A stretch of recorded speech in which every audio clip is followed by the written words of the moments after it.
Pode ir? Bom, boa tarde a todos. Estamos aqui em mais uma sexta-feira de reunião do Laboratório de História Regional e Patrimônio. Hoje nós vamos discutir o texto do José Augusto Pádua, A Mata Atlântica e a Floresta Amazônica na Construção do Território Brasileiro, estabelecendo um marco de análise. Esse texto ele foi proposto pela professora Suzana, né, tem a ver com a linha de pesquisa dela, trabalha com as questões relativas ao meio ambiente, agricultura, história ambiental. Então, como a gente já comentou antes, a cada sessão a gente trouxe algum texto que dizia respeito aos temas das 3 linhas de pesquisa que compõem o Laboratório de História Regional e Patrimônio. Né? Eu quis trabalhar com o texto do François Hartog, sobre memória, história e tempo presente, por conta da minha temática, que é história, memória e patrimônio. A professora Cláudia trouxe um texto de sua autoria sobre ensino de história regional e memória em Campos dos Goytacazes, por conta também da linha dela de pesquisa, que está direcionada justamente em cima dessas questões da história regional e do ensino de história. E hoje a gente, então, vai ter o debate em torno do texto do Pádua, né? E é importante que se fale que, a partir daqui, nós vamos passar para um novo ciclo, né, dentro desse projeto de extensão, que é o Laboratório de História Regional do Patrimônio, Pesquisa, Ensino e Extensão. Agora, a partir do dia 21/8, a gente vai começar com a apresentação dos trabalhos dos alunos formados, né, já formados pela UF Campus, que tiveram seus trabalhos orientados ou por mim, ou pela Suzana, ou pela Cláudia. Né? Então, os primeiros que vão apresentar seus trabalhos são a Alba, né, que está aqui, e o Felipe Tavares, né, que foram orientados pela professora Suzana. E aí, a cada semana, a gente sempre vai falar, né, qual é a agenda da semana seguinte, ou melhor, de 15 dias, né, dos próximos 15 dias.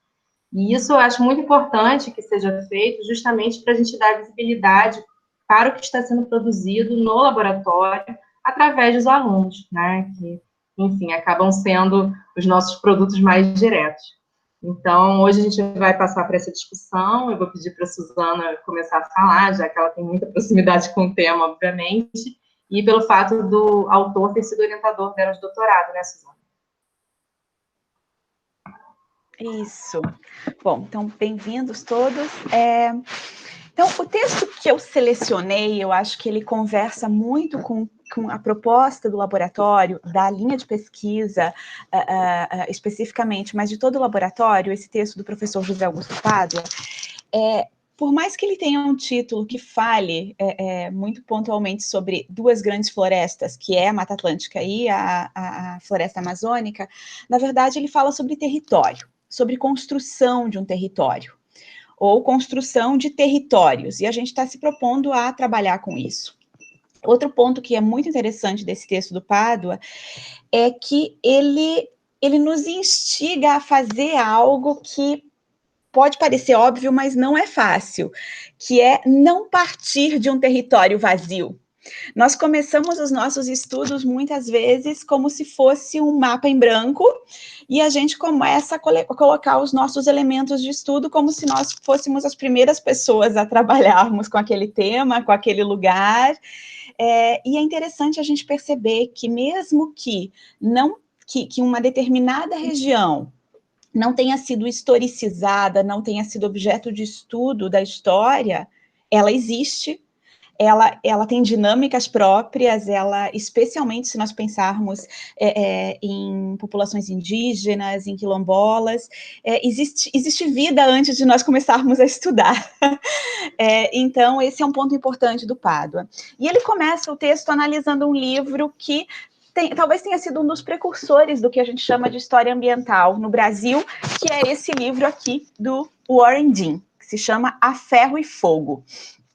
A Ferro e Fogo, a história e a devastação da Mata Atlântica brasileira. O Warren Dean era um brasilianista, um pesquisador norte-americano que se dedicou a estudar a história do Brasil, não história ambiental exclusivamente. Esse livro é de 94, ele foi publicado em 95, e ele foi publicado após a morte do autor. Ele morreu num incêndio no hotel que ele estava no Chile durante uma pesquisa. O Warren Dean tem outros trabalhos muito interessantes de história do Brasil que talvez quem estude mais diretamente a questão da escravidão já tenha trabalhado, como Rio Claro, que é um livro muito interessante sobre a substituição da mão de obra escrava por mão de obra de imigrantes em Rio Claro, no interior de São Paulo, e outros trabalhos especificamente sobre escravidão, agricultura no Brasil, e aí vem esse texto com esse perfil mais de história ambiental, ou que ele é tratado como um livro de história ambiental. Tá todo mundo com uma carinha de sorriso aí, por quê, gente? E aí, uma coisa que esse livro do Dean é muito interessante, que é o final do livro. E nós costumamos falar algo que pode ser interessante como um lugar comum, mas que não é realidade, especificamente, que o Padua coloca isso como uma citação. Entre os brasileiros que estudaram a história da Mata Atlântica e contemplaram a presença de seus arvoredos remanescentes, a floresta amazônica inspira especial alarme e presságio. O último serviço que a Mata Atlântica pode prestar de modo trágico e desesperado é demonstrar todas as terríveis consequências da destruição de seu imenso vizinho do oeste. Essa frase, que é uma das frases finais do livro do Warren Dean, ela foi usada largamente nos últimos 20 anos para dizer que, o que está se fazendo com a Amazônia, a gente já fez com a Mata Atlântica. Sim e não. Existe uma dinâmica de devastação destrutiva real, mas que é muito diferente da Mata Atlântica.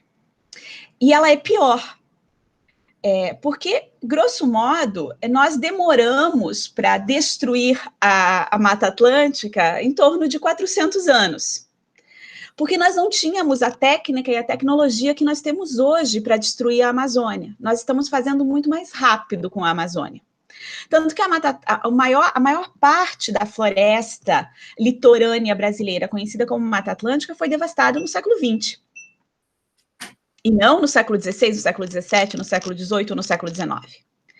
E nos últimos 20 anos, a floresta amazônica sofreu um impacto que, literalmente, não se imaginou em termos de escala. Então, essa é uma diferença primordial. Nós temos muita técnica e muita tecnologia destrutiva hoje.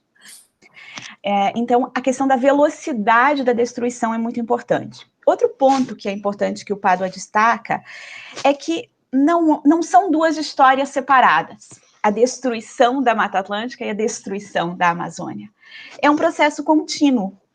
Nós estamos usando as mesmas práticas, os mesmos discursos, numa expansão desenfreada, sem pensar na importância da floresta como floresta, em pé.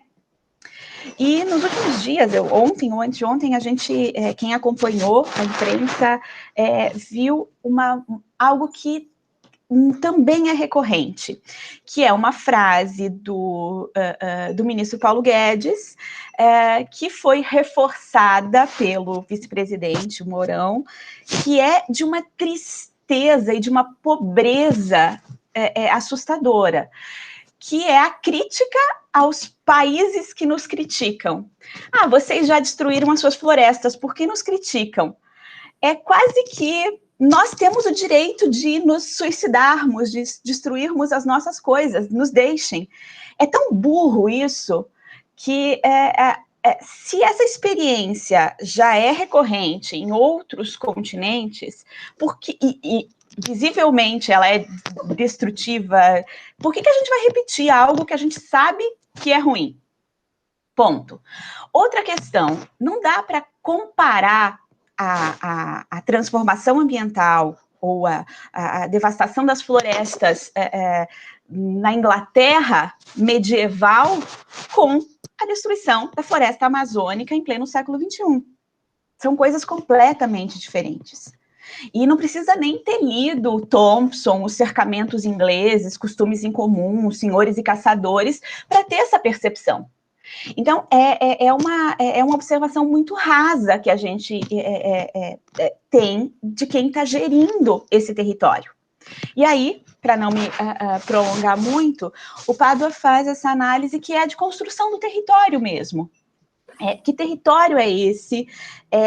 Como é que a gente lida como historiador com um lugar de pesquisa? Quer o litoral de Santa Catarina, como eu me dediquei quando fiz a minha pesquisa de doutorado, quer Campos dos Goitacazes, como o Felipe, que vai apresentar daqui a 15 dias o trabalho dele, se dedicou para trabalhar com agricultura, quer a Cláudia, quando trabalhou no doutorado dela com uma região específica, que não era Campos dos Goitacazes, mas que tinha um desenho em Minas. Então, como é que a gente primeiro configura um território? O que a gente está entendendo por território? E aí vem essa questão da região. Como é que a gente delimita uma região de estudo? Quais são os elementos que a gente está colocando ali para dizer esse é o meu recorte regional? No caso do Pádua e do Orendin, ele está tratando da Mata Atlântica, de uma grande região. Mas essa região, ela passou por diferentes momentos. Ela passou de um momento florestal para um momento agrícola, em algumas regiões de cultura de café, outras regiões de cultura de açúcar, de cana-de-açúcar, algumas regiões de pecuária, algumas regiões de Mata Atlântica foram devastadas para mineração. E um outro elemento que é muito importante, que é a urbanização, né? A gente construiu as maiores metrópoles do nosso país em cima de uma região inicialmente coberta, inicialmente entre todas as aspas, né? Inicialmente desde a chegada dos europeus de Mata Atlântica. Mas também é ingênuo achar que era uma mata virgem, ou aquela mística de uma mata virgem. Porque a gente parte desse pressuposto achando que o europeu, colonizador, ocupador, chega e encontra um grande território virgem. E esse discurso se repete com a Amazônia nos anos 70, quando o governo militar, período da ditadura militar, cria um projeto de incorporar os desertos verdes da Amazônia aos homens sem terra do Nordeste. Então, as terras sem homens da Amazônia com os homens sem terra do Nordeste. Então, existe todo um programa de levar nordestinos que sofrem com as secas do Nordeste para ocupar áreas da Amazônia, como se terra por terra fosse tudo a mesma coisa, todo mundo ia se virar da melhor forma possível. Como se a dinâmica territorial fosse a mesma. E como se fosse um deserto verde. A gente esquece, ignora completamente os grupos indígenas que vivem lá, que sempre viveram e que gradativamente estão sendo exterminados, espoliados, e com um discurso muito curioso também, que é repetitivo. Para que grupos tão pequenos de índios precisam de tanta terra? Esse é um discurso também que é muito impressionante, que transfere para o outro a obrigação de ter a mesma dinâmica de vida que a nossa. Por que é que com 5 hectares eles não conseguem produzir como nós produzimos soja, milho, algodão? Porque eles não são monocultores, porque eles não são agricultores para exportação, porque a dinâmica de vida deles é outra. Quem já fez as minhas disciplinas sabe que eu começo, especialmente História da Agricultura e História Ambiental, com aquele texto, aquele diálogo do índio Tupinambá com o Jean Delery. A dinâmica é completamente diferente. O que uma sociedade indígena demanda e cobra do seu território é completamente diferente do que nós, brancos urbanos, negros urbanos, indígenas urbanos, demandamos. Porque a gente construiu uma imagem de que índio é um tipo de personagem, afrodescendente é um outro tipo de personagem, europeus, entre aspas, como se nós fôssemos, ou alguns de nós fôssemos, como um outro personagem. É quase que a gente cria um estereótipo. Então, um índio de computador é ofensivo para quem vive na cidade. Mas o que ele está querendo terra se ele está usando roupa e tem um computador? Esses discursos acabam empobrecendo muito o diálogo. E quando a gente pega um texto como esse, que analisa o território, um território cheio, e não um território vazio, um mapa cheio, e não um mapa vazio para que a gente coloque os nossos estudos, para que a gente pesquise, para que a gente descubra coisas. Na verdade, o que a gente tem que fazer é dialogar com esse território. Primeiro é dizer o que você está entendendo por território ou por um desenho regional. E depois entender que ele já tem toda uma bagagem. Você não está começando do zero. Então, esses elementos eu acho que o texto do Pádua traz e que são muito importantes para a gente. Quando a gente fala em norte fluminense, quando a gente fala na formação da região de Campos dos Goytacazes, ou quando a gente fala da formação da região mineira, no período da mineração, do ápice da mineração, ou quando a gente fala do Nordeste açucareiro, lendo Casa Grande Senzala, do Gilberto Freire, a gente tem que entender que aqueles lugares, eles já eram lugares antes deles serem demarcados pelos nossos estudos. O nosso papel também é deixar claro por que a gente está demarcando daquela forma e usando aquela abordagem para estudar aquele lugar. E a ideia de que, sim, existem condicionantes ambientais, não é determinismo geográfico, até porque nós temos técnica e tecnologia para mudar muito dos ambientes que a gente ocupa. Se é uma região de pântanos, tudo bem, a gente tem técnica hoje, tecnologia para aterrar. Se é uma região de floresta, a gente tem máquinas para derrubar e transformar em uma plantação de soja. Mas a gente não pode ignorar que era uma floresta, ou que era um mangue, ou que era um brejo, ou que era uma região desértica, ou que era uma região ocupada por gramíneas, como pampa, ou que era uma região... Então, o que tinha lá quando você, pesquisador, chegou? Nós temos que ter essa humildade também para perceber e que fazer com que os nossos trabalhos sejam contribuições, novas leituras, novas interpretações sobre aquele lugar, e não um começo do zero. Por isso que a gente sempre fala, quando uma pesquisa vai começar, é importante ler não tudo sobre aquele tema ou sobre aquele lugar, mas pelo menos ler uma quantidade de materiais suficientes para entender o que já foi feito sobre aquilo ou o que falta fazer. Então, acho que esse texto do Pádua traz isso que é muito interessante. E eu queria agora abrir para vocês, para os comentários, para quem lê o texto, para quem tem essas percepções, quem trabalha com agricultura, com questões ambientais, que está percebendo essa dinâmica durante a sua pesquisa. Acho que isso pode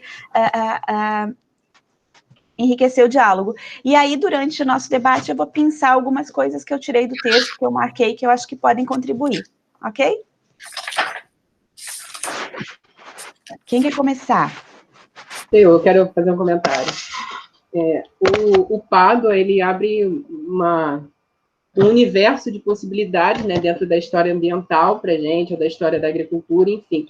Eu tenho pensado muito durante esses dias, após ler o texto também, sobre o quanto alguns elementos não são explorados em pesquisas científicas, como, por exemplo, as árvores, como a gente poderia traçar uma história das árvores que tem a ver com a navegação, que tem a ver com a agricultura. Então, alguns elementos que envolvem diversos aspectos econômicos, sociais, como às vezes uma coisa que a gente não para pensar, como as árvores, podem ser um objeto de pesquisa que tem um valor histórico muito grande, né?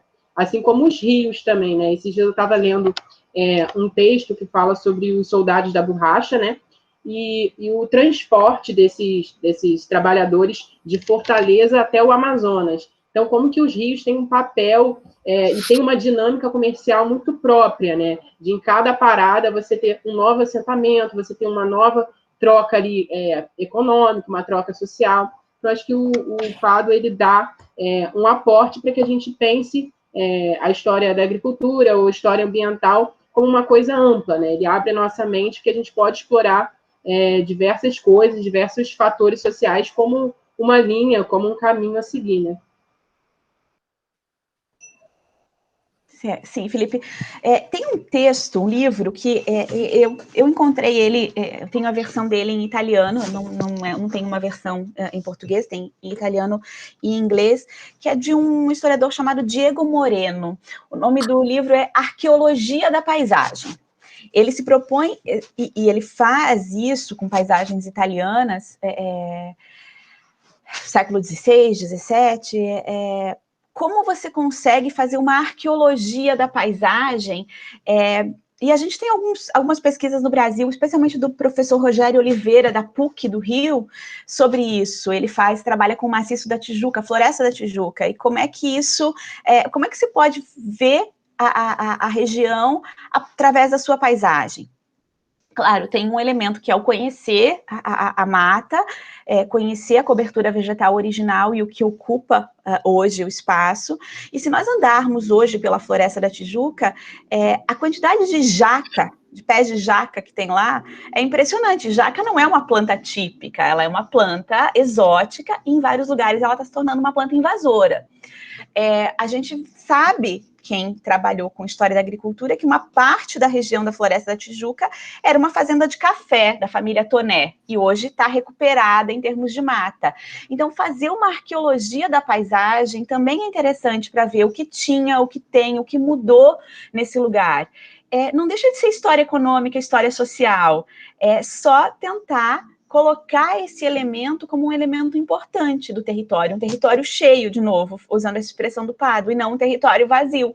Parece que quando a gente fala do desenho urbano do Rio de Janeiro, a Floresta da Tijuca é um maciço de árvores que abastece, ou que tem nascentes que abastecem o Rio de Janeiro. Mas ela, por si só, já tem toda uma história, ela só precisa ser trabalhada, né? Me parece que o que fica um pouco, né, esse comentário do Felipe, o que a Suzana falou, o que fica um pouco à vista é essa percepção de que, ainda que a gente entenda que o historiador pode trabalhar com qualquer coisa, desde que a relação com o homem esteja posta, né? Quando a gente fala de natureza, parece que isso ainda está em outro lugar, né? Porque parece que a gente realmente ainda entende a natureza nesse ponto de vista que a Suzana falou, como uma coisa intocável, né? E aí eu fiquei pensando nesse exemplo da jaca na Floresta da Tijuca, né? Como que as árvores, que o Felipe também falou, né? Como que já são indícios, né? Já são vestígios, como o Carlo Ginzburg fala, né? De alguma presença humana, ou seja, podem ser lidas como fonte. Obviamente que, por si só, a árvore não vai dizer nada para a gente vai ter que coletar outros tipos de documentação.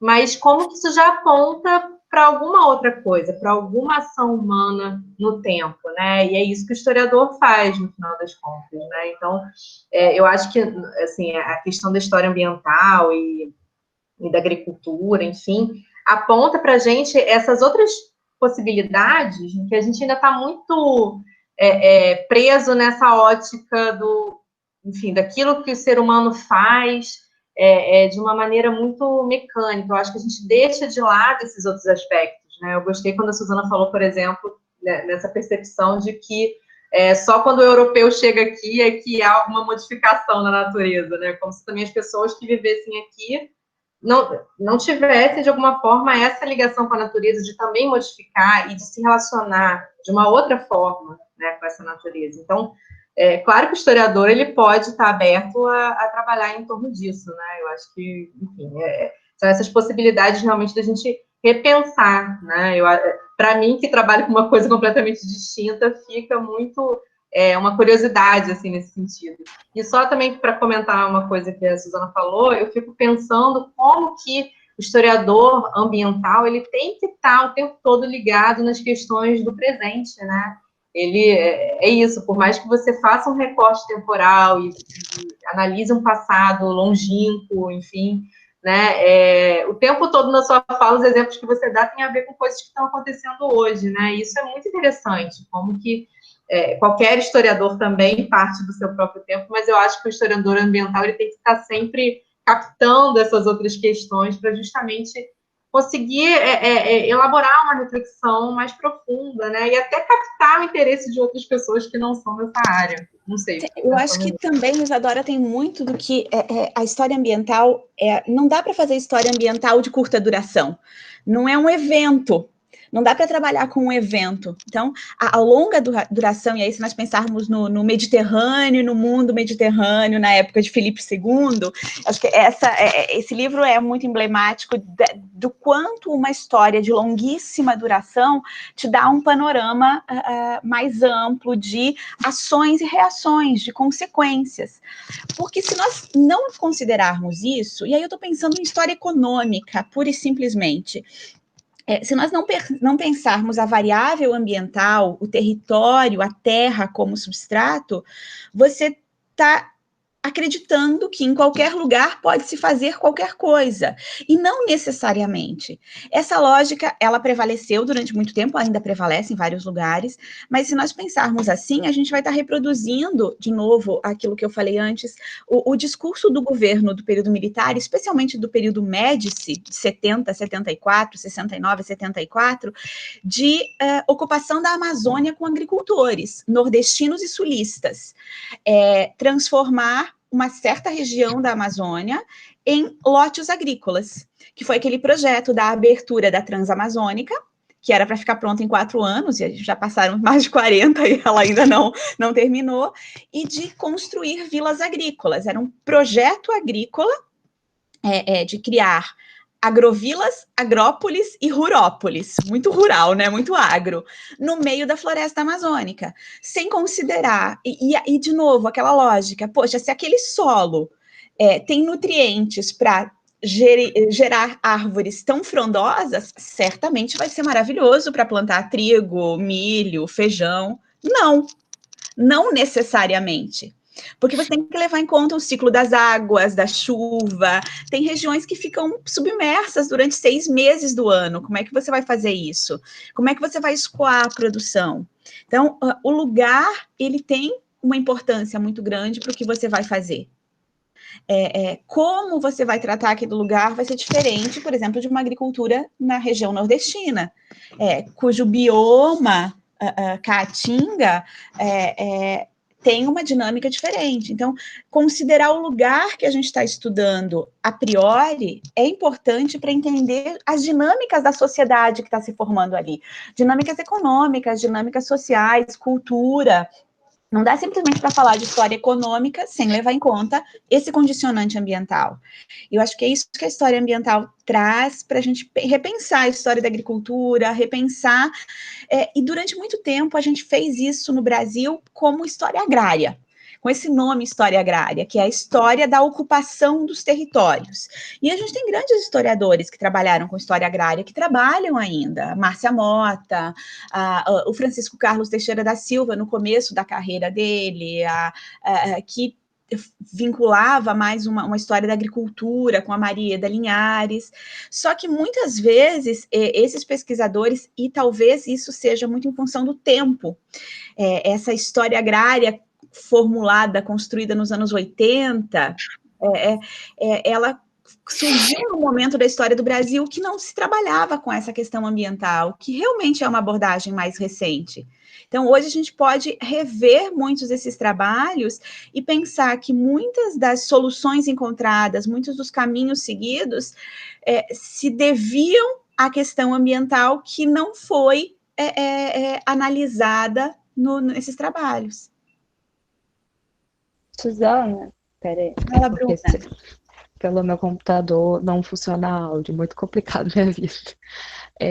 Sobre essa questão da longa duração, né? Todo pesquisador de história ambiental começa a perceber que você vai começando a estudar e tem que voltar para compreender o que a gente está estudando. E aí eu estava falando com a Cláudia, né, sobre a questão até mesmo do TCC, sobre como que a importância para aquela população da época, por exemplo, em Campos dos Goytacazes, esse enaltecimento da terra, esse enaltecimento dos rios, das lagoas, existe um enaltecimento social, é isso que eu acho engraçado, né, como que as coisas se interligam de uma forma muito natural que a gente precisa pesquisar para compreender como que a natureza era incorporada no social e político daquela região. Aquele enaltecimento da região era um enaltecimento social e político. E como que isso também tem a ver com a economia, né? E eu estava lendo a dissertação da Sheila, né? Também sobre a questão, tem um capítulo que é só sobre solos, ela vai tratar sobre todos os tipos de solos, de cada parte da região de Campos, das freguesias e por aí vai. E como que, igual você estava falando sobre a questão da floresta, né, amazônica, como que às vezes, talvez, até a falta de conhecimento, às vezes atrapalhou o desenvolvimento, vou botar entre aspas, assim, daquela sociedade, porque eles acreditavam que todos os solos de toda aquela região eram equivalentes ao solo perto do Rio Paraíba do Sul, e que depois foi descoberto que não eram solos totalmente diferentes, com características diferentes, mas na cabeça deles era tudo muito parecido, então podia se plantar qualquer coisa em qualquer lugar. E aí a gente vai vendo os problemas que isso foi ocasionando, né, durante o tempo, como que aquela produção em certos lugares se tornaram empobrecidos, até mesmo por causa disso, né, por causa desse abandono, às vezes, da terra, daquele agricultor que vai indo para outros lugares, e por aí vai. Mas o que eu queria falar é sobre essa questão em que a história ambiental igual eu falei sobre se alguém não estudasse as terras, ou a forma que cada terra correspondia, talvez não explicaria a questão de por que aquela região tinha tal tipo de plantação. Então, assim, são coisas que a gente só vai compreender mesmo se a gente se aprofundar em questões que às vezes não são dadas a nós da forma histórica mais normal possível, né? Igual a gente também pegou aquele documento do Rio, e que a gente descobriu que certas partes do Rio tinham bolsões enormes de areia há muito tempo, que já tinham árvores naquela localidade, que interferia até mesmo no fluxo do rio. Então, assim, são coisas que não são documentos normais, que a gente acha normalmente descritos em qualquer lugar, mas que como que essa pesquisa, a importância dessa pesquisa para as outras pesquisas também. Se você for estudar economia, você vai ter que entender o porquê que certas coisas aconteciam daquela forma. Se você for estudar política, como a Ana Lúcia Penha vai estudar o canal politicamente, como que ela também utiliza de algumas outras fontes, né, para explicar como é que era a localidade. Então, quando você vai estudar a política também agora, quando estou falando com a Cláudia sobre essa questão da formação da cidade, de Campos, dessa formação política, como que eles enalteciam a terra. Então, assim, são ligações que são necessárias ser feitas, que agora a gente está começando a fazer, mas que durante muito tempo foi meio que deixado de lado, negligenciado de alguma forma, mas como a gente disse, né, por causa até mesmo cada época é uma época, né, de estudo. Então, assim, como que são importantes esses estudos agora para o desenvolvimento de outras pesquisas para o futuro. Isso tem muito a ver com o caráter da fonte, né? O que a gente chama de fonte, que são os documentos. Não é a questão dos documentos normais ou anormais. Enfim, todos os documentos que o historiador usa são normais, mas agora a gente está percebendo que o caráter, né, do nosso ofício, né, a fonte, enfim, o documento, ele é muito mais elástico do que a gente poderia pensar, né? Até mesmo história econômica, história política, ela pode ser pensada a partir, enfim, de outros documentos, não só dos documentos.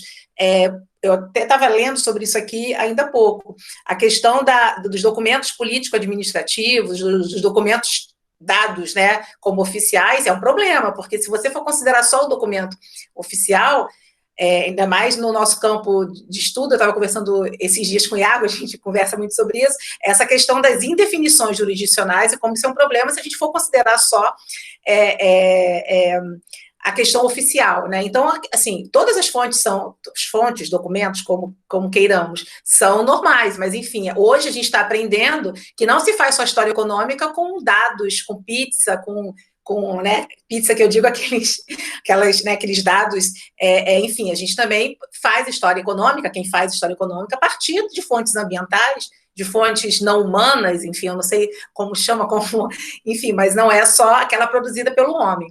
E aí, assim, eu queria chamar a atenção, eu não tenho nenhum tipo de domínio na área da história ambiental, adoro, acho um barato, mas para mim tudo foi muito novo, depois que eu conheci Suzana, né, e herdei alguns orientandos dela.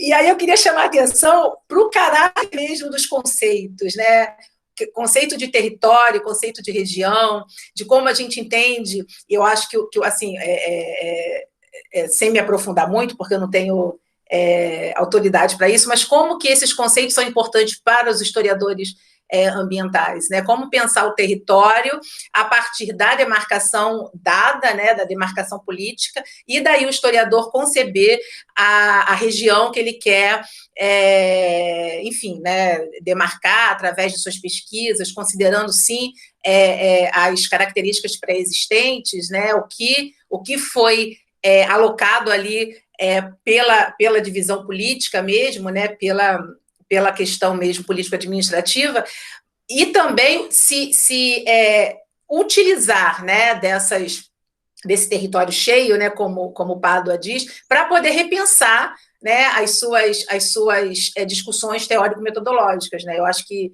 isso faz muito sentido não só para o historiador ambiental, mas para quem está pensando história social, história política, que é o meu caso, enfim, considerando enfim, né, esses dados novos, né, considerando essas novas inserções da historiografia, principalmente da historiografia da história ambiental, da historiografia ambiental, isso é muito valioso para quem não estuda história ambiental também, né? Então, quando a gente considera a diversidade dos conceitos, né, de como esses conceitos eles dialogam e até divergem, isso não tem problema, né? E também a partir dessa característica do documento da fonte, isso só renova também a história política, a história social, né, a história econômica, principalmente, né? A gente começa a ver com outros olhos. Então, eu acho que é um boom, né, de possibilidades que esse campo da história ambiental proporciona para o historiador, né? Não só para o historiador ambiental, mas principalmente para o que não conhece, para o que não é, e a partir de algum momento ele precisa considerar esses novos objetos, essas novas discussões, novas assim porque estão aparecendo agora, né? Estão sendo trazidas à tona agora. A questão conceitual, a questão documental, eu acho que isso é valoroso, principalmente para quem está de fora, né? Cláudia, eu acho que também é importante, desculpa, Isadora, só porque quando nós pensamos numa história política do norte fluminense e os barões, os títulos de nobreza que tinham em quantidade, muitos desses nobres que têm uma relação com a terra, com o território muito forte, eram comerciantes do Rio de Janeiro, mas que enquanto comerciantes, mesmo que de grosso trato eles não teriam título de nobreza, ao adquirir terras, ao acessar propriedade, solo, território, já tinham um status de nobreza muito maior e muito mais fácil de conseguir um título de nobreza. E isso é recorrente quando a gente pensa no norte fluminense, em vários desses grandes nomes, desses barões, pensando no barão de Monte de Cedro, que era o filho do barão do Visconde de Araruama. Agora, a gente pode pensar também que o território, ele é uma construção, né? Que é o que o Pádua fala, o nosso território é uma construção. Eu estava tentando localizar aqui, mas se vocês tiverem a oportunidade, o Pádua cita numa nota de rodapé uma pesquisadora francesa que constrói um mapa, e tem uma apresentação dela, acho que são 16 PowerPoints, é um PDF de imagens de um trabalho dela, que está online, sobre cartografia brasileira, que é de uma riqueza impressionante. Ela pega mapas desde o século XVI do Brasil e vai fazendo uma reconfiguração de como o Brasil foi se construindo como Brasil, como território, porque a gente pensa o Brasil com o desenho de hoje, né? A gente não pensa que esse contorno de hoje é muito recente, tem 100 e poucos anos só. Então, quando ela vai mostrando que ser Brasil também é um processo de construção desse território, a gente pensa que, e não o território no sentido de contornos definidos, sempre existiram vazios de reconhecimento, mesmo na região mais litorânea. Aí, eu, pensando rapidamente aqui, vem Canudos na minha cabeça. Canudos era uma região completamente desinteressante, era uma espécie de região de fronteiras entre fazendas, entre propriedades que não era ocupada, que não tinham interesse de grandes proprietários, mas passa a ser importante quando um grupo de pessoas ocupa aquele lugar, um grupo de pessoas pobres que queria acesso à terra. Então, aquele território passa a ter visibilidade quando ele passa a ser um território contestado, quando ele passa a ser um território reclamado. Enquanto ele não tinha ninguém lá, ele não tinha importância nenhuma. Mas quando algumas pessoas reivindicam aquele lugar, aquele solo, ele passa a ser reclamado por várias pessoas. Então, esses são pontos importantes. A gente vai ocupando a história do Brasil, o território brasileiro com história, conforme os problemas vão surgindo. Os problemas que eu digo, as questões. Então, a região onde Canudos aconteceu, o combate de Canudos aconteceu, ela era um grande vazio histórico, de análises históricas, até Canudos acontecer. A Amazônia, muitas regiões da Amazônia não são estudadas, não são incorporadas na nossa história oficial, até que algum problema, algum conflito surja, ou um garimpo ilegal, ou uma invasão, ou enfim. Aí ele passa não, mas aquela região é importante, temos que discutir, temos que analisar. Essas questões também são curiosas de pensar, né? Até que ponto nós só lançamos o nosso foco de análise quando algo explode. E quantas regiões não são estudadas? Aqui no nosso entorno, as nossas periferias, a nossa agricultura familiar, os agricultores livres pobres que vivem nas franjas das grandes propriedades, ou como nós conversamos na nossa outra reunião, os pescadores que são invisibilizados, porque se eles são invisíveis, eles não vão reivindicar nada. E quando eles surgirem para reivindicar algo, aquela imagem de invisibilidade já está tão consolidada que as pessoas vão falar, não, aqui em Macaé não tem pescador artesanal. Para que é que eles vão? Por que é que a gente vai dar algum tipo de benefício para um grupo que é insignificante? Então, todo o processo de invisibilização também é uma construção política, também é uma disputa de poder, né? Então, muitos grupos quilombolas são ignorados categoricamente, porque, enquanto ignorados, eles entram num processo de esquecimento, e que se eles um dia reivindicarem algo, eles vão estar tão esquecidos e diluídos no tempo, que aquela reivindicação não vai ter peso. E os grupos indígenas que têm uma autonomia, que a Constituição diz que eles têm eles têm a possibilidade de se auto-identificarem como tal, diferente do que o ex-ministro da Educação queria, dizer que todo mundo é brasileiro e que não tem a sua especificidade para que na hora que esses grupos forem reivindicar algo, eles estão diluídos, eles não têm uma especificidade. Então, para que eles querem algo de diferente? Isso é muito importante perceber também. E aí eu penso de novo no Narradores de Javé, que é aquele filme que eu já mencionei aqui, que é exatamente isso, né? Então, o papel da história, também da memória, né? Enfim, mas a história como aquela escrita que vai tentar recuperar e dar legitimidade a um determinado grupo, nesse caso, um determinado espaço também, né? Então, eu acho que tem muito a ver com isso. E antes eu ia fazer só um comentário do que a Cláudia falou, né? Eu fiquei pensando aqui, que na verdade é uma coisa que a gente bate muito na tecla, mas eu acho que a gente tem que realmente deixar bem claro que quando a gente fala de história ambiental, história política, história econômica, história cultural, história social, a gente está somente dizendo que o historiador, quando ele vai fazer o seu trabalho, ele dá um enfoque em algum desses campos, né? Mas que, obviamente, está tudo entrelaçado, né? O que eu acho que talvez seja o grande contributo, né? E aí eu concordo com a Cláudia, para mim foi um campo que se abriu por causa da Suzana, eu não tinha nenhuma experiência, leitura, conhecimento em torno da história ambiental, é porque acabou que esse enfoque, que até então era inexistente para mim, ele passou também a aparecer, né? Então, a gente começa a olhar de uma outra forma. Eu acho que o historiador tem muito disso, né? De ter um olhar diferenciado em relação ao passado, ao presente, ou ao que quer que seja. Então, a mesma fonte, ela pode trazer, dependendo da pergunta que a gente faça, né?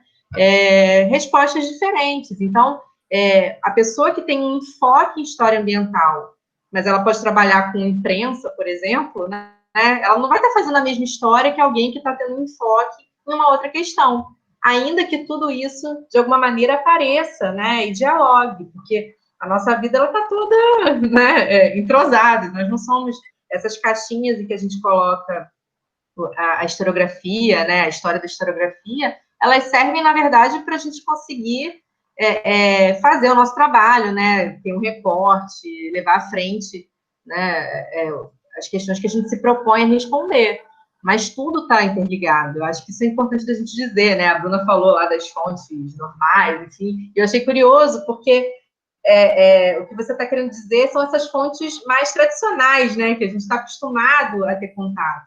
E mesmo essas fontes mais tradicionais, elas também podem trazer elementos para alguém que está estudando uma coisa completamente nova, como a história ambiental, como a gente está falando aqui, ainda que a gente saiba pela Suzana e pelo Pádua que não é tão novo assim história ambiental, né? Mas talvez no nosso círculo, enfim, isso não tenha sido ainda uma questão muito colocada, né? Eu acho que tem a ver com isso. O Bisbal mesmo foi um dos que falou sobre isso, sei lá, nem sei em que década, né? Eu estava apontando para essa questão também da história ambiental e outros. Mas, de uma certa maneira, acho que ainda carece mesmo de um conhecimento maior. Agora que Suzana não está mais na UFCampus, a gente não tem outro professor de história ambiental, de história da agricultura, né? Porque eu acho que tem também um preconceito, né? A gente vê muito preconceito com as fontes consideradas normais, né? Sempre entre todas as aspas, e as fontes que sempre estiveram ali, né? Mas que não eram tratadas, ou eram tratadas, ou são tratadas ainda, porque a gente ainda vê um preconceito com relação a isso, né? O próprio nome que a gente dá à fonte, né? Isso é problemático, né? Porque, enfim, condiciona a sua descoberta, né? O seu trato, né? Com o documento. Mas eu acho que é por isso, eu acho que rola muito preconceito com as fontes não escritas, com as fontes consideradas oficiais, digamos assim, porque são produzidas pelo Estado ou pelo poder instituído, né? E durante muito tempo, né, a gente tem aí o grande marco da Escola dos Análises para mostrar para a gente que nem só de história política tradicional, né, normal, entre aspas, entre todas as aspas, vive o ofício do historiador, né? Então, quer dizer, hoje a gente sabe que, eu até estava conversando com uma grande amiga minha, que também é de Sarita, que é de Suzana, Sarita, que ela fala muito sobre isso, né? Sobre, hoje, os historiadores ambientais, eles usam arqueologia, né? Essa interdisciplinaridade também é muito importante, né? Esse diálogo, não só com diversos enfoques do historiador, mas também, principalmente, com outras áreas do saber, né? A geografia, a arqueologia, a antropologia, e eu acho isso muito legal, né? Mas a gente ainda vê muito preconceito com relação a isso, né? As fontes não escritas, para alguns historiadores, enfim, ainda são problema, né? Cláudia, mas eu acho que é um processo. Daqui a pouco a gente já vai ter isso muito mais naturalizado. Eu fico pensando nas fotografias, que até algumas décadas atrás eram tidas como retratos da realidade. E hoje a gente vê a fotografia como um documento, ele precisa ser analisado, como é que ele foi construído, qual é o ângulo, né? Toda a fotografia é uma tomada de posição ideológica, social, política do observador fotógrafo. Ele escolheu aquele ângulo e retratou adaptar aquilo em detrimento de outras coisas. Então, eu acho que esses outros documentos, que são documentos que pode ser a paisagem, que pode ser uma floresta, que pode ser um jardim. Um jardim não é simplesmente um jardim, ele tem toda uma construção, especialmente os jardins urbanos, ele tem toda uma razão de ser naquele lugar. A gente vai começar eu espero, a incorporar esses elementos com mais naturalidade nessa história tradicional. Gente, mais alguém quer falar alguma coisa? Quero. Alba. Então, vocês estão me ouvindo? Estão ouvindo? O Felipe, ele falou, né, ao começo da fala dele, sobre a possibilidade que a história ambiental traz. E, assim, durante a minha graduação, eu me vi, assim, sem perspectiva para pesquisa, porque tudo que eu estava estudando não fazia sentido para mim. Eu pretendia terminar o curso, mas ir para a sala de aula e pesquisar só o que fosse necessário para dar aula, né? E aí, no finalzinho da minha graduação, em 2015, eu fiz uma disciplina de geografia, até pensando em migrar para geografia depois, para ver como que era o curso mesmo, né? E aí eu tive contato com 2 autores, eu tenho o livro aqui, eu trouxe os 2 livros, do Marcos de Carvalho, O que é Natureza, e o Carlos Walter Porto Gonçalves, Os Descaminhos do Meio Ambiente. Os 2 autores, eles fazem um apanhado histórico do conceito de natureza. Então, eles vão lá desde o começo da Idade Antiga até atualmente com eles falam a moda da ecologia, né? Como que ao longo do tempo o conceito de natureza foi tratado pela história. E aí eles trazem justamente isso, como não quando muda o conceito de natureza, dependendo da época, não é por acaso, tem um interesse de uma sociedade para tratar o assunto. E aí, mais especificamente, o Carlos, o Porto Gonçalves, né, ele traz um trecho do livro que, assim, eu sempre penso isso quando eu ouço ou leio alguma coisa sobre o desenvolvimento, quando fala em desenvolvimento, uma crítica, né, desenvolvimento vigente. Só um minutinho, gente, peraí.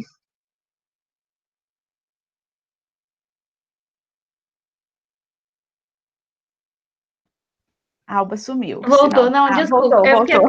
É porque trava aqui, aí eu não sei se a internet travou ou se é só para mim, né?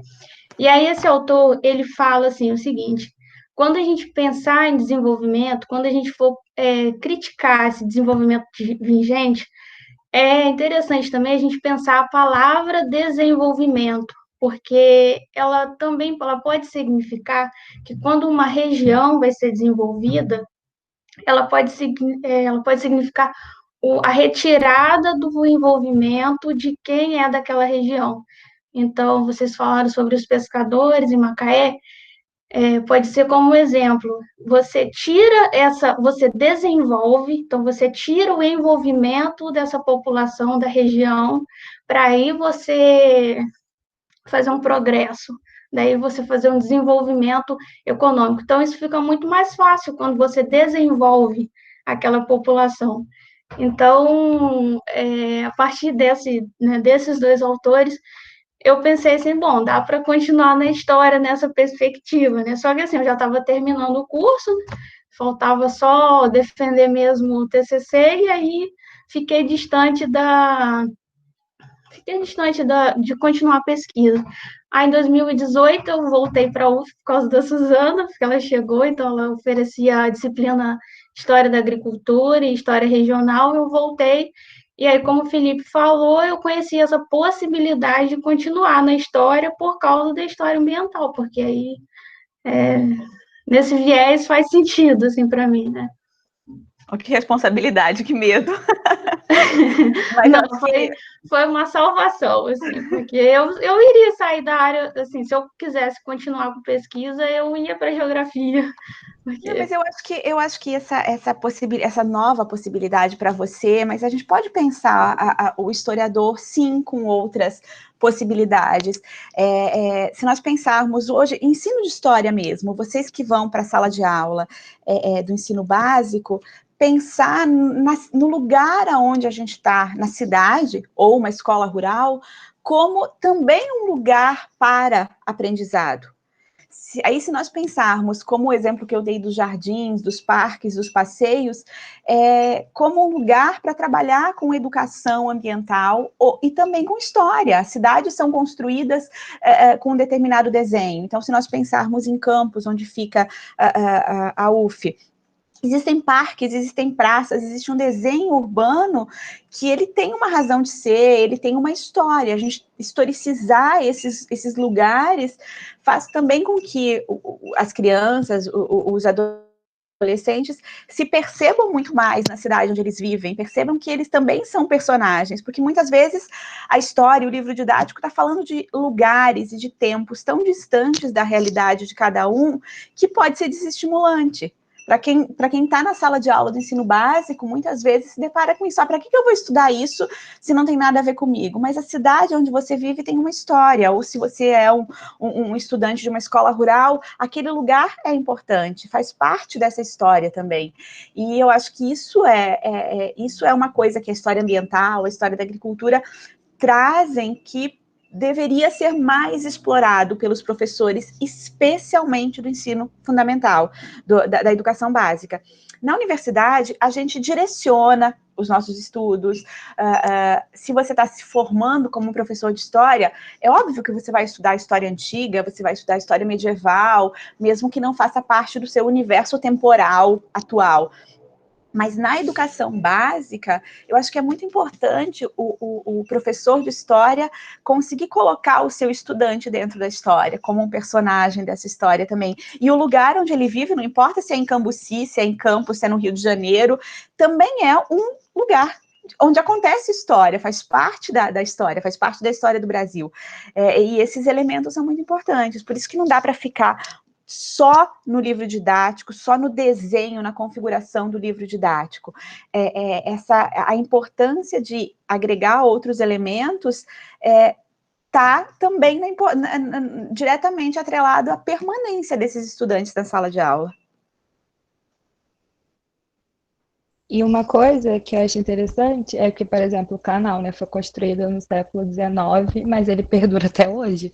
E o valão hoje, as pessoas chamam de valão. E eu tenho uma amiga, por exemplo, que ela é enfermeira, e ela pesquisou sobre as doenças causadas pelas pessoas que estão próximas ao canal Campos Macaé. Então, assim, como que às vezes a gente não falar sobre a história local, a gente volta para o laboratório, na questão do regional, mesmo que a gente possa fazer a história regional de todo o país, porque é uma metodologia, mas como que a história regional da onde a gente estuda é importante para aquela região também, né? Porque a gente consegue fazer links com o passado, por exemplo, o Império. A construção do canal, se você for ver, tem o Visconde de Araruama e como que a família dele inteira era ligado à coroa.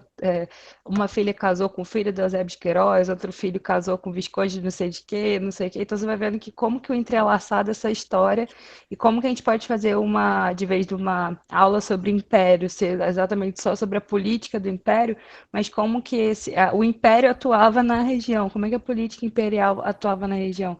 E a gente pode usar, igual que nem eu vou fazer no futuro, usar o canal como esse percurso. Outras pessoas vão poder usar uma doença da época como um outro percurso. Mas é isso que é interessante, né? Os novos enfoques e os novos percursos para se falar sobre uma coisa que sempre foi estudada, que é o Império. Você pode botar uma plaquinha lá para todo mundo se lembrar. Mas você falou dessa sua amiga aí, ela estuda doenças no século XIX, é isso? Na região? Não, ela estuda na atualidade, mas ela teve que fazer o percurso histórico da construção e como que a deteriorização do canal, né, foi acontecendo até se tornar o que é hoje. você falou, eu lembrei da pesquisa sobre a Santa Casa, enfim, você vê que, assim, não tem no final do século XVIII, que é o período que a gente está abarcando, descrições sobre isso, mas o que tem é sempre as enchentes do Rio Paraíba como causadora das moléstias. Isso só não falam quais são, por isso que eu perguntei também se a sua amiga abarcava esse período. Mas é interessante, porque aí mostra como que, assim, nos dá a dimensão de como que o que a gente considera natural e a parte está ali na dinâmica da vida, né? Está ali no dia a dia. Isso acho que é muito interessante. Isso que o Iago falou das enchentes, eu tenho estudado o Fluminense, né, que é o jornal que eu vou analisar na dissertação. E ele tem muitas reportagens no século XIX sobre as cheias do Paraíba. Então, era um problema, como circulava na cidade, na região, era um problema muito latente. Então, tem várias reportagens de pessoas que ficaram desabrigadas, das causas das cheias, uma fonte muito interessante para quem analisa esse período. Oi, gente. Você está me ouvindo? Oi, boa tarde, eu sou Tayane, acho que eu nunca participei aqui desse encontro, mas eu tenho lido, tenho visto vocês pelo YouTube, as gravações e tal, e me interessa muito o estudo, né, da regionalidade, por conta do meu projeto, minha monografia, que é voltada para a intelectualidade entre espaços regionalizados, que no caso é campus, e espaços metropolitanos políticos, São Paulo e Rio de Janeiro. Eu só vou dar uma contribuição de algo que eu tenho pensado, porque realmente história ambiental nunca nem tinha na minha vida. Mas o meu companheiro, eles têm fazenda lá no Imbé, então eles, né, produzem milho, leite e tudo mais, e eu tenho entrado um pouco mais nessas questões, assim. Quando eu vejo, eu estou pensando, achei muito interessante o texto ter sido sobre isso, porque me fez pensar 1 milhão, assim, de coisas que, quando meu namorado ele é da biologia, da zootecnia, então ele lê muito sobre esse tipo de coisa, e eu fico, assim, devaneando. E aí, vocês falam nessa contribuição mesmo, da perspectiva, né, de como esse olhar para o ambiental busca questões históricas, né, que é como o texto todo fala.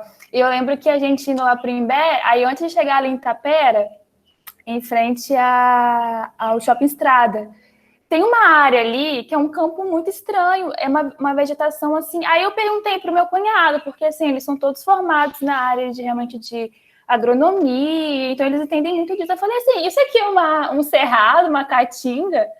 Ele, não, aqui Campos, né, faz parte da Mata Atlântica e tal.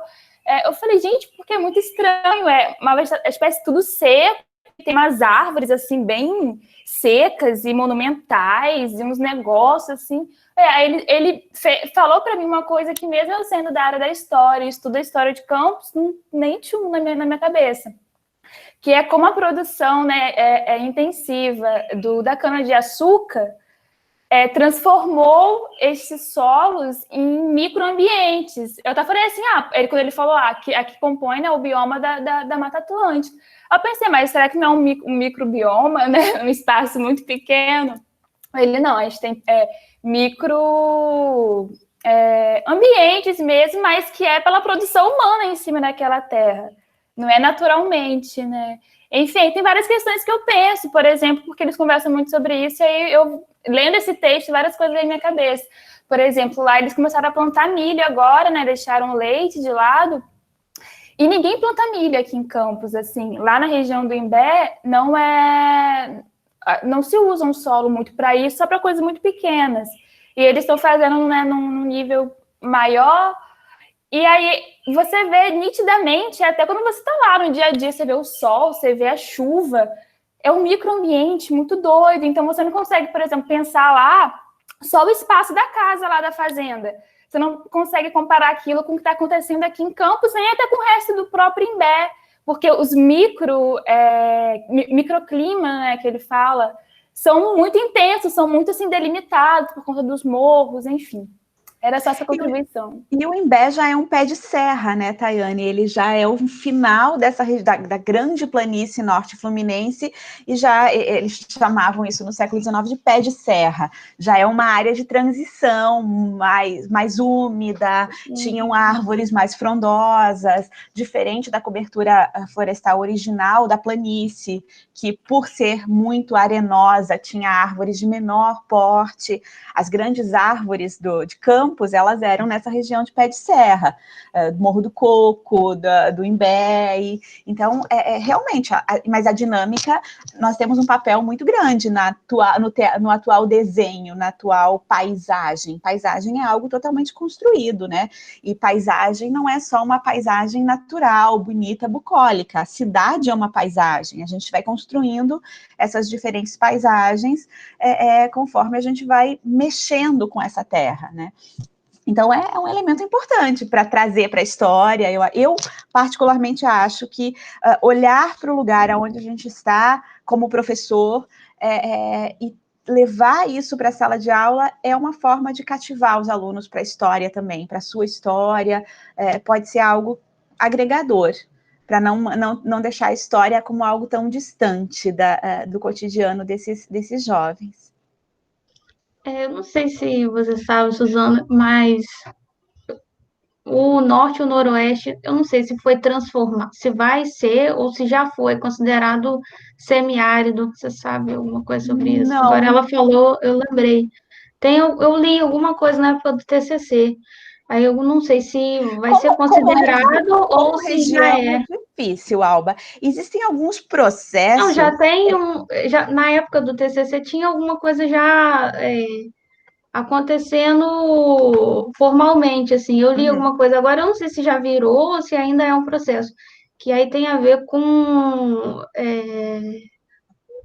transformar oficialmente, né, ser considerado para vinda de investimento para a agricultura. Porque aí mudar a nomenclatura da região porque as regiões de semiárido têm uma linha de crédito de políticas públicas diferentes. Não, realmente não sei. Mas que existe uma reconfiguração territorial, certamente. Existem algumas regiões, por exemplo, no interior do Rio Grande do Sul, que as pessoas não gostam, especialmente os políticos locais, não gostam da expressão desertificação, porque ela é bem assustadora. Porque uma área agrícola, num processo de desertificação, desvaloriza a área, mas se usa a expressão arenização em algumas regiões, está passando por um processo de arenização. No meio de um campo agrícola, começa a aparecer uma duna. E aí tem muito a ver com a forma como a gente está trabalhando o solo repetidamente, sem uma lógica de pousio, de rotação de cultura, de descanso. Então, isso tudo tem a ver, sim, com o lugar onde a gente está e como a gente está fazendo. Politicamente, pode-se usar isso, então, aparentemente, como algo positivo, né? Se mudar o nome, não vai mudar a região, continua sendo uma região extremamente degradada e mal trabalhada, mal preservada, mas se transformar essa região na nomenclatura em semiárido vai levar mais recursos, sei lá, politicamente tem se podido tudo, né? Gente, mais alguém quer fazer algum comentário com relação ao texto? Só mais um comentário, sim. Você falou esse sei lá, eu pensei o seguinte, a partir do momento que vai ser, né, se for transformado em semiárido não tem Mata Atlântica densa, né? Então não precisa também de política para preservar, pode deixar como está. Exatamente. Exato. Isso é um ponto importante. De novo, a invisibilização, né? Uma área de floresta de Mata Atlântica que muda de categoria e vira semiárido, os remanescentes de Mata Atlântica passam a não ser importantes, né? Então, porque existe ainda uma legislação de áreas de Mata Atlântica terem que permanecer tanto por cento dentro de cada propriedade. Então, se você muda a configuração, você tira isso, né? É um pouco assustador.